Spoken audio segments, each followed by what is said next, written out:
72ની ઉંમરે શરૂ કર્યો કરોડોનો બિઝનેસ અને આપ્યો 12 મહિલાઓને રોજગાર. આ પ્રેરક કહાની છે મીનાક્ષી શાહ ઉર્ફે પાપડ ક્વીનની, જેઓએ જીવનના તમામ પડાવને પાર કરીને આ મકામ મેળવ્યો છે. બા જ્યારે 48 વર્ષના હતા ત્યારે તેમના પતિનું આકસ્મિક અવસાન થઈ ગયું હતું. આ પછી બંને દીકરીઓની જવાબદારી તેમના પર આવી પડી. ત્યારે તેમણે ઘરેથી પાપડ અને સ્નેક્સ બનાવી વેચવાનું શરૂ કર્યું. મીનાક્ષીબા વિચારતા હતા કે કેવી રીતે આને મોટા બિઝનેસમાં ફેરવવો, પણ અડધાથી વધુ જીવન ઘરેથી કામ કરતાં કરતાં અને જવાબદારીઓ ઉઠાવવામાં જ ચાલ્યું ગયું. દીકરીઓને ભણાવી, તેમના લગ્ન કર્યા અને મીનાક્ષીબા નાની પણ બન્યા.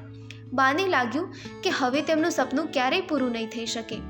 ત્યારે કોવિડ સમય દરમિયાન જ્યારે બધા હેલ્ધી લાઇફસ્ટાઇલ અપનાવવા લાગ્યા ત્યારે મીનાક્ષીબાને એક આઈડિયા આવ્યો, મેંદા ફ્રી સ્નેક્સ બનાવવાનો.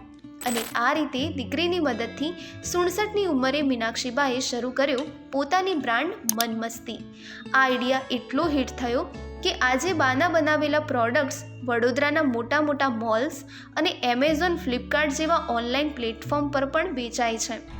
આજે મીનાક્ષીબા મહિને 20થી 25 લાખ રૂપિયા કમાઈ રહ્યા છે અને પોતાની સાથે 12 અન્ય મહિલાઓને તેમના પરિવાર ચલાવવામાં મદદ કરી રહ્યા છે. 72ની ઉંમરે પણ મીનાક્ષીબા આરામ ફરમાવવાનું કે રિટાયર્ડ થવાની વિચારતા નથી, પણ બિઝનેસ આગળ વધારવા અને વધુમાં વધુ મહિલાઓને આત્મનિર્ભર બનાવવા માટે કામ કરી રહ્યા છે ને તેમની કહાની આપણા બધા માટે પ્રેરણાદાયક.